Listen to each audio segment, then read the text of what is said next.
Hi అండి. ఒకసారి wait చేసి నా వీడియో మొత్తం చూడండి స్కిప్ చేయకుండా. మీకైతే చాలా విషయాలు మాట్లాడతాను ఈ వీడియోలో. హాయ్ అండి. Welcome back to my channel Ashrita's vlog. అందరు ఎలా ఉన్నారు? మేమైతే చాలా బాగున్నాం. అందరూ బాగుండాలని మనస్ఫూర్తిగా కోరుకుంటున్నాను. ఇంకా చాలా డేస్ తర్వాత మీ ముందుకైతే ఫుల్ వ్లాగ్‌తో వచ్చానండి. ఇంకా నా వీడియో ఎవరైనా కొత్తగా చూస్తే ప్లీజ్ సబ్స్క్రైబ్ చేసుకోండి నా ఛానల్ని. లైక్ చేయండి, షేర్ చేయండి, కామెంట్ చేయండి. స్కిప్ చేయకుండా చూడండి. మీరు చేసే ప్రతి సబ్స్క్రైబ్, మీరు చూసే ప్రతి వ్యూ నా వీడియో ఇంకొంతమందికి రీచ్ కావడానికైతే నాకు హెల్ప్ చేస్తుంది. ఇంక ఈరోజు ఒక చిన్న స్పెషల్ ఉందండి. షాప్ పెట్టుకుంటే అభిషేకం చేయించుకుంటానని శివుడికి సిద్ధేశ్వర ఆలయంలో మొక్కాను. ఇంకా షాప్ అయితే పెట్టుకున్నాము, అభిషేకం చేయించుకుందామని చెప్పేసి అయితే మండే కదా, మంచి రోజు ఇంకా అభిషేకానికి అని చెప్పేసి అయితే వెళ్తున్నాము.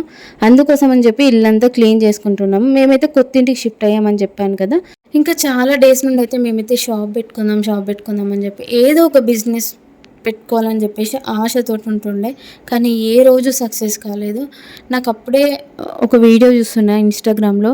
ఎవరో ఒక అతను ఇట్లా వాళ్ళ మిసెస్ సప్త శనివారాల వ్రతం చేసి వాళ్ళు సక్సెస్ అయ్యారంట. మనం ఎందుకు చేయకూడదు? ఏ దిక్కు లేనోనికి దేవుడే దిక్కు అని అంటారు కదా. నాకు కూడా అట్లనే అనిపించింది. కానీ ఎలా చేయాలి? ఇంకా పెళ్ళి కాకముందు నుండి ఇప్పటి వరకు కూడా నాకు ఏ వ్రతము చేయడం తెలియదు. నేను ఏ వ్రతం ఒంటరిగా అసలు చేయలేదు.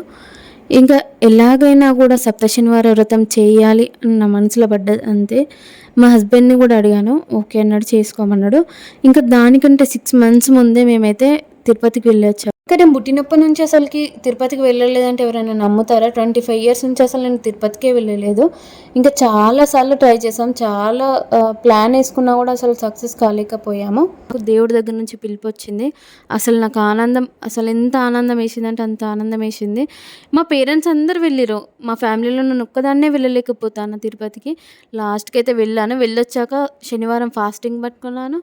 ఇంకా సప్త శనివార వ్రతం కూడా చేశాను. సప్త శనివార వ్రతం చేసిన 1 month లోపే మేమైతే షాప్ పెట్టుకున్నాం. షాప్ కోసమే చేశాను, మళ్ళీ కూడా వెళ్ళాలి ఎందుకంటే ముడుపు కట్టాను. షాప్ సక్సెస్ అయితే మీ దగ్గర మళ్ళీ వస్తానని చెప్పేసి. కానీ సప్త శనివార వ్రతం చేయడం ఎలా నాకైతే ఏం తెలీదు. ఇంకా దేవుడి మీద భారం వేసి స్టార్ట్ చేసిన. ఇంకా దానికంటే ముందు నేను ఇన్స్టాగ్రామ్లో ఒక పూజారి ఇట్లా సప్త శనివారం వ్రతం ఏ హంగు ఆర్భటం లేకపోయినా కూడా దేవుని మీద మనసు పెట్టి చేస్తే అదే సక్సెస్ అవుతుంది అని చెప్పేసి ఒక పూజారి చెప్తుంటే విన్నా. ఇంకా అంతే, నేనైతే ఎవరి హెల్ప్ లేకుండా నా ఒక్కదాన్ని నాకు తోచిన విధంగా నేనైతే చేయడం స్టార్ట్ చేసిన. ఫస్ట్ డే శనివారం వ్రతం స్టార్ట్ చేసిన దానికంటే ముందు ఒక ఫోటో ఫ్రేము, కొన్ని తులసి మాలలు, పువ్వులు, ఇంకా ముడుపు కట్టడానికి కావాల్సిన కొన్ని సామాన్ అయితే తెచ్చుకున్నాను. ఇంకా స్టార్ట్ చేశాను. ఫస్ట్ డే సక్సెస్ అయింది, చాలా ప్రశాంతంగా అనిపించింది. ఫస్ట్ డే చేసిన కొన్ని మిస్టేక్స్ని నేను సెకండ్ వీక్లో సెట్ చేసుకున్నాను. కొన్ని నాకు తెలియనివి ఉంటాయి కదా, వాటిని సెకండ్ వీక్లో సెట్ చేసుకున్నాను. అలా 7 weeks అయితే చేశాను. 7 weeks చేసినాక కొందరు 8th week కూడా చేయాలని చెప్పేసి అంటారు. 8th week ఏంటి? 8th week నేను ఎక్కడ వినలేదు కదా అని చెప్పి మళ్ళీ ఒక డౌట్. కానీ అదే డౌట్లో నాకు దేవుడే వచ్చి చెప్పిండు కావచ్చు. 8th week అంటే ఒక పూజారి ఒక వీడియో స్క్రోల్ చేస్తుంటే 8th week అని ఎవరు చెప్పారు? సప్త శనివారాల వ్రతం అంటే 7వ వారం, 7 వారాలే చేస్తారు. 8th week అని ఒక 8th week అనేదే లేదు అని చెప్పేసి ఆయన చెప్పారు. అప్పుడు నా మనసు ప్రశాంతంగా అనిపించింది. ఇంకా అయిపోయినాయి నా 7 weeks అయితే ఇలా పూజ చేసుకున్నాను. ఇంకా చాలా మంచిగా అనిపించింది. చేసుకున్న 1 month లోపు మేమైతే షాప్ పెట్టుకున్నాము.